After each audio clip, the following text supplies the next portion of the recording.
झोपड़े के द्वार पर बाप और बेटा दोनों एक बुझे हुए अलाव के सामने चुपचाप बैठे हुए थे। और अंदर बेटे की जवान बीवी बुधिया प्रसव वेदना में पछाड़ खा रही थी। रह रह कर उसके मुंह से ऐसी दिल हिला देने वाली आवाज निकलती थी कि दोनों कलेजा थाम लेते थे। जाड़ों की रात थी। प्रकृति सन्नाटे में डूबी हुई। सारा गांव अंधकार में लय हो गया था। घेसू ने कहा, मालूम होता है बचेगी नहीं। सारा दिन दौड़ते हो गया। जा देख तो आ। माधव चिढ़कर बोला, मरना ही है तो जल्दी मर क्यों नहीं जाती? देख कर क्या करूं? तू बड़ा बेदर्द है बे। साल भर जिसके साथ सुख चैन से रहा, उसी के साथ इतनी बेवफाई। तो मुझसे तो उसका तड़पना और हाथ पांव पटकना नहीं देखा जाता।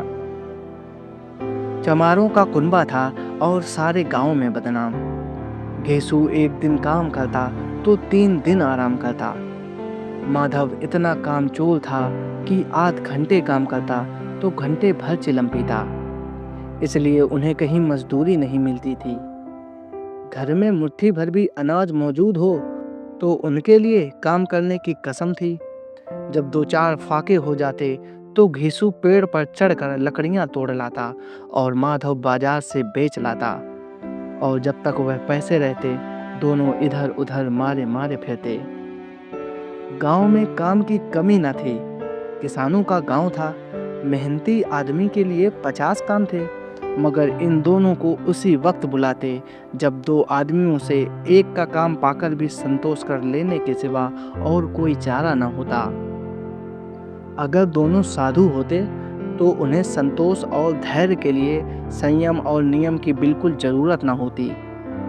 यह तो इनकी प्रकृति थी। विचित्र जीवन था इनका।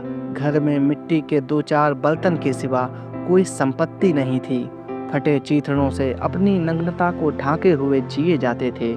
संसार की चिंताओं से मुक्त, कर्ज से लदे हुए। गालियां भी खाते, मार भी खाते, मगर कोई गम नहीं। दीन इतने कि वसूली की बिल्कुल आशा न रहने पर भी लोग इन्हें कुछ न कुछ कर्ज दे देते थे। मटर आलू की फसल में दूसरों के खेतों से मटर या आलू उखाड़ लाते और भून भान कर खा लेते, या 10-5 ऊख उखाड़ लाते और रात को खूब चूसते। घीसू ने इसी आकाशवृत्ति से 60 साल की उम्र काट दी और माधव भी सपूत बेटे की तरह बाप ही के पद चिन्हों पर चल रहा था, बल्कि उसका नाम और भी उजागर कर रहा था। इस वक्त भी दोनों अलाव के सामने बैठकर आलू भून रहे थे, जो कि किसी खेत से खोद लाए थे। घीसू की स्त्री का तो बहुत दिन हुए देहांत हो गया था। माधव का ब्याह पिछले साल हुआ था। जब से यह औरत आई थी, उसने इस खानदान में व्यवस्था की नींव डाली थी और इन दोनों बेगैरतों का दोजख भरती रहती थी। जब से वह आई, ये दोनों और भी आलसी और आराम तलब हो गए थे, बल्कि कुछ अकड़ने भी लगे थे। कोई कार्य करने को बुलाता तो निर्व्याज भाव से दुगनी मजदूरी मांगते। वही औरत आज प्रसव वेदना से मर रही थी और यह दोनों इसी इंतजार में थे कि वह मर जाए तो आराम से सोएं। घीसू ने आलू निकाल कर छीलते हुए कहा, जाकर देख तो क्या दशा है उसकी। चुड़ैल का फिसाद होगा और क्या। यहाँ तो ओझा भी 1 रुपए मांगता है। माधव को भय था कि वह कोठरी में गया तो घीसू आलूओं का बड़ा भाग साफ कर देगा। बोला, मुझे वहां जाते डर लगता है। डर किस बात का है? मैं तो यहाँ हूं ही। तो तुम ही जाकर देखो ना। मेरी औरत जब मरी थी तो मैं 3 दिन तक उसके पास से हिला तक नहीं था। और फिर मुझसे लजाएगी कि नहीं? जिसका कभी मुंह नहीं देखा, आज उसका उघड़ा हुआ बदन देखूं। उसे तन की सुध भी तो ना होगी। मुझे देख लेगी तो खुलकर हाथ पांव भी ना पटक सकेगी। मैं सोचता हूँ कोई बाल बच्चा हो गया तो क्या होगा। सोंठ गुड़ तेल कुछ भी तो नहीं है घर में। सब कुछ आ जाएगा, भगवान दें तो। जो लोग अभी एक पैसा नहीं दे रहे हैं वे ही कल बुलाकर रुपए देंगे। मेरे 9 लड़के हुए, घर में कभी कुछ न था, मगर भगवान ने किसी न किसी तरह बेड़ा पार ही लगाया। जिस समाज में रात दिन मेहनत करने वालों की हालत उनकी हालत से कुछ बहुत अच्छी न थी, और किसानों के मुकाबले में वे लोग जो किसानों की दुर्बलताओं से लाभ उठाना जानते थे कहीं ज़्यादा संपन्न थे, वहाँ इस तरह की मनोवृत्ति का पैदा हो जाना कोई अचरज की बात न थी। हम तो कहेंगे घीसू किसानों से कहीं ज़्यादा विचारवान था, और किसानों के विचार शून्य समूह में शामिल होने के बदले बैठकबाजों की कुत्सित मंडली में जा मिला था। हाँ, उसमें यह शक्ति न थी कि बैठकबाजों के नियम और नीति का पालन करता, इसलिए जहाँ उसकी मंडली के और लोग गांव के सरगना और मुखिया बने थे, उस पर सारा गांव उंगली उठाता था। फिर भी उसे यह तस्कीन तो थी ही कि अगर वह फटे हाल है तो कम से कम उसे किसानों से जी तोड़ मेहनत तो नहीं करनी पड़ती, और उसकी सरलता और निरीहता से दूसरे लोग बेजा फायदा तो नहीं उठाते। दोनों आलू निकाल निकाल कर जलते जलते खाने लगे। कल से कुछ नहीं खाया था, इतना सब्र न था कि ठंडा हो जाने दे। कई बार दोनों की जबानें जल गईं। छिल जाने पर आलू का बाहरी हिस्सा जबान, हलक और तालू को जला देता था, और उस अंगारे को मुंह में रखने से ज़्यादा खैरियत इसी में थी कि वह अंदर पहुंच जाए। वहां उसे ठंडा करने के लिए काफ़ी सामान थे, इसलिए दोनों जल्द जल्द निकल जाते। हालांकि इस कोशिश में उनकी आंखों से आंसू निकल आते। घीसू को उस वक्त ठाकुर की बारात याद आई जिसमें 20 साल पहले वह गया था। उस दावत में उसे जो तृप्ति मिली थी वह उसके जीवन में एक याद रखने लायक बात थी, और आज भी उसकी याद ताज़ा थी। बोला वह भोज नहीं भूलता। तब से फिर उस तरह का खाना और भरपेट नहीं मिला। लड़की वालों ने सबको भरपेट पूरियां खिलाई थीं, सबको, छोटे बड़े सब ने पूरियां खाई, और असली घी की। चटनी, रायता, 3 तरह के सूखे साग, एक रसेदार तरकारी, दही, चटनी, मिठाई। अब क्या बताऊं कि उस भोज में क्या क्या स्वाद मिला। कोई रोक टोक नहीं थी, जो चीज चाहो मांगो, जितना चाहो खाओ। लोगों ने ऐसा खाया कि किसी से पानी तक ना पिया गया। मगर परोसने वाले हैं कि पत्तल में गरम गरम गोल गोल सुवासित कचौड़ियाँ डाल देते हैं। मना करते हैं कि नहीं चाहिए, पत्तल पर हाथ रोके हुए हैं, मगर वे हैं कि दिए जाते हैं। और जब सब ने मुंह धो लिया तो पान इलायची भी मिली, मगर मुझे पान लेने की कहाँ सुध थी, खड़ा हुआ न जाता था। चटपट जाकर अपने कंबल पर लेट गया।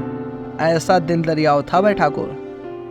माधव ने इन पदार्थों का मन ही मन मजा लेते हुए कहा, अब हमें कोई ऐसा भोज नहीं खिलाता। अब कोई क्या खिलाएगा, वह जमाना दूसरा था। अब तो सबको किफायत सोचती है। शादी ब्याह में मत खर्च करो, क्रियाकर्म में मत खर्च करो। पूछो गरीबों का माल बटोर बटोर कर कहाँ रखोगे। बटोरने में तो कमी नहीं है, हाँ खर्च में किफायत सोचती है। तुमने एक 20 पूरियां खाई होंगी, 20 से ज़्यादा खाई थी। मैं 50 खा जाता, 50 से कम मैंने ना खाई होंगी। आलू खाकर दोनों ने पानी पिया और वहीं अलाव के सामने अपनी धोतियां ओढ़कर पांव पेट में डाले सोते रहे, जैसे 2 बड़े बड़े अजगर गेंडुलियां मारे पड़े हों और बुधिया अभी तक करा रही थी। सवेरे माधव ने कोठरी में जाकर देखा तो उसकी स्त्री ठंडी हो गई थी। उसके मुंह पर मक्खियां भिनक रही थीं, पथराई हुई आंखें ऊपर टंगी हुई थी, सारी देह धूल से लथपथ हो रही थी। उसके पेट में बच्चा मर गया था। माधव भागा हुआ घीसू के पास आया, फिर दोनों जोर जोर से हाय हाय करने लगे और छाती पीटने लगे। पड़ोस वालों ने यह रोना धोना सुना तो दौड़े हुए आए और पुरानी मर्यादा के अनुसार इन अभागों को समझाने लगे, मगर ज़्यादा रोने पीटने का अवसर न था। कफन की और लकड़ी की फिक्र करनी थी। घर में तो पैसा इस तरह गायब था जैसे चील के घोंसले से मांस गायब हो। बाप बेटे रोते हुए गांव के जमींदार के पास गए। वह इन दोनों की सूरत से नफरत करते थे। कई बार इन्हें अपने हाथों से पीट भी चुके थे, चोरी करने के लिए, वादे पर काम पर ना आने के लिए। पूछा, क्या है बे घिसुआ, रोता क्यों है? अब तो तू कहीं दिखलाई भी नहीं देता। मालूम होता है इस गांव में रहना नहीं चाहता। घीसू ने जमीन पर सिर रखकर आंखों में आंसू भरे हुए कहा, सरकार, बड़ी विपत्ति में हूँ। माधव की घरवाली रात को गुजर गई। रात भर तड़पती रही सरकार। हम दोनों उसके सिरहाने बैठे रहे, दवा दारू जो कुछ हो सका सब कुछ किया, मुदा वह हमें दगा दे गई। अब कोई एक रोटी देने वाला भी न रहा मालिक। तबाह हो गए, घर उजड़ गया। आपका गुलाम हूँ, अब आपके सिवा कौन उसकी मिट्टी पार लगाएगा। हमारे हाथ में तो जो कुछ था वह सब तो दवा दारू में उड़ गया। सरकार की ही दया होगी तो उसकी मिट्टी उठेगी। आपके सिवा किसके द्वार पर जाऊं? जमींदार साहब दयालु थे, मगर घीसू पर दया करना काले कंबल पर रंग चढ़ाना था। जी में तो आया, कह दे चल दूर हो यहाँ से। यूं तो बुलाने से भी नहीं आता, आज जब गरज पड़ी तो आकर खुशामद कर रहा है। हरामखोर कहीं का, बदमाश। लेकिन यह क्रोध और दंड देने का अवसर न था। जी में कुड़ते हुए 2 रुपए निकालकर फेंक दिए, मगर सांत्वना का एक शब्द भी मुंह से ना निकाला। उसकी तरफ ताका तक नहीं, जैसे सिर का बोझ उतारा हो। जब जमींदार साहब ने 2 रुपए दिए तो गांव के बनिए महाजनों को इनकार का साहस कैसे होता। घीसू जमींदार के नाम का ढिंढोरा भी पीटना खूब जानता था। किसी ने 2 आने दिए, किसी ने 4 आने। 1 घंटे में घीसू के पास 5 रुपए की अच्छी रकम जमा हो गई। कहीं से अनाज मिल गया तो कहीं से लकड़ी मिल गई, और दोपहर को घीसू और माधव बाजार से कफन लाने चले, और इधर लोग बांस वांस काटने लगे। गांव की नर्म दिल स्त्रियां आ आकर लाश देखती थीं और उसकी बेकसी पर 2 बूंद आंसू गिराकर चली जाती थीं। बाजार में पहुंचकर घीसू बोला, लकड़ी तो उसे जलाने भर को मिल गई है। क्यों माधव? हाँ, लकड़ी तो बहुत है, अब कफन चाहिए। तो चलो कोई हल्का सा कफन ले लें। हाँ और क्या, लाश उठते उठते रात हो जाएगी। रात को कफन कौन देखता है? कैसा बुरा रिवाज है कि जिसे जीते जी तन ढकने को चीथड़ा भी ना मिले, उसे मरने पर नया कफन चाहिए। यही 5 रुपए पहले मिलते तो कुछ दवा दारू कर लेते। दोनों एक दूसरे के मन की बात ताड़ रहे थे। बाजार में इधर उधर घूमते रहे, कभी इस बाजार की दुकान पर गए, कभी उसकी दुकान पर। तरह तरह के कपड़े, रेशमी और सूती देखे, मगर कुछ जचा नहीं। यहाँ तक कि शाम हो गई, तब दोनों ने न जाने किस दैवी प्रेरणा से एक मधुशाला के सामने जा पहुंचे, और जैसे किसी पूर्व निश्चित व्यवस्था से अंदर चले गए। वहां जरा देर तक दोनों आसमंजस में खड़े रहे। फिर घीसू ने गद्दी के सामने जाकर कहा, साहू जी, 1 बोतल हमें भी देना। इसके बाद कुछ चिखौना आया, तली हुई मछली आई, और दोनों बरामदे में बैठकर शांतिपूर्वक पीने लगे। कई कुज्जियां ताबड़तोड़ पीने के बाद दोनों सरूर में आ गए। घीसू बोला, कफन लगाने से क्या मिलता? आखिर जल ही तो जाता है, कुछ बहू के साथ तो ना जाता। माधव आसमान की तरफ देखकर बोला, मानो देवताओं को अपनी निष्पापता का साक्षी बना रहा हो। दुनिया का दस्तूर है, नहीं लोग बामनों को हजारों रुपए क्यों देते? कौन देखता है परलोक में मिलता है या नहीं। बड़े आदमियों के पास धन है, फूके, हमारे पास फूकने को क्या है। लेकिन लोगों को क्या जवाब दोगे? लोग पूछेंगे नहीं कफन कहाँ है। घीसू हंसा, अबे कह देंगे कि रुपए कमर से खिसक गए, बहुत ढूंढा मिले नहीं। लोगों को विश्वास ना आएगा, लेकिन फिर वही रुपए देंगे। माधव भी हंसा, इस अनपेक्षित सौभाग्य पर बोला, बड़ी अच्छी थी बेचारी, मरी तो खूब खिला पिला कर। आधी बोतल से ज्यादा उड़ गई। घीसू ने 2 सेर पूरियां मंगाई, चटनी, अचार, कलेजियां। शराब खाने के सामने ही दुकान थी। माधव लपक लपक कर 2 पत्तलों में सारा सामान ले आया। पूरा 1.5 रुपया खर्च हो गया, सिर्फ थोड़े से ही पैसे बचे। दोनों इस वक्त इस शान में बैठे पूरियां खा रहे थे जैसे जंगल में कोई शेर अपना शिकार उड़ा रहा हो। न जवाबदेही का खौफ था, न बदनामी की फिक्र। इन भावनाओं को उन्होंने बहुत पहले ही जीत लिया था। घेसु दार्शनिक भाव से बोला, हमारी आत्मा प्रसन्न हो रही है तो क्या उसे पुण्य न होगा? माधव ने श्रद्धा से सिर झुकाकर तस्दीक की, जरूर से जरूर होगा। भगवान, तुम अंतर्यामी हो, उसे बैकुंठ ले जाना। हम दोनों हृदय से आशीर्वाद दे रहे हैं। आज जो भोजन मिला वह कभी उम्र भर न मिला था। एक क्षण के बाद माधव के मन में एक शंका जागी। बोला, क्यों दादा, हम लोग भी एक ना एक दिन वहां जाएंगे ही।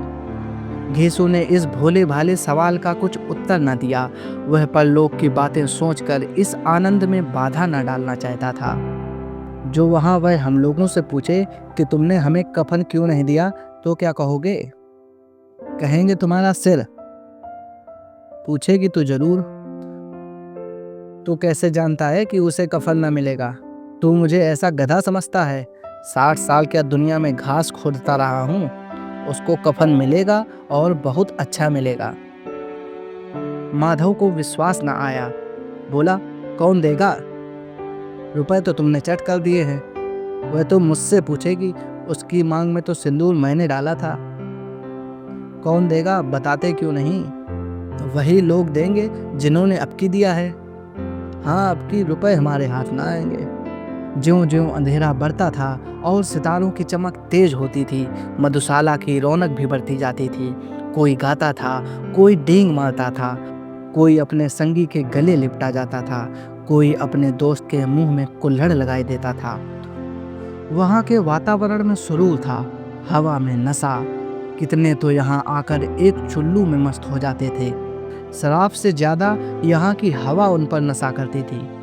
जीवन की बाधाएं यहाँ खींच लाती थीं और कुछ देर के लिए यह भूल जाते थे कि वे जीते हैं या मरते हैं, या न जीते हैं न मरते हैं। और यह दोनों बाप बेटे अब भी मजे ले लेकर चुस्कियां ले रहे थे।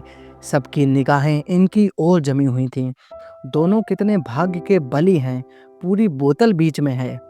भरपेट खाकर माधव ने बची हुई पूरियों का पत्तल उठाकर एक भिखारी को दे दिया, जो खड़ा इनकी ओर भूखी आंखों से देख रहा था और देने के गौरव, आनंद और उल्लास का अपने जीवन में पहली बार अनुभव किया।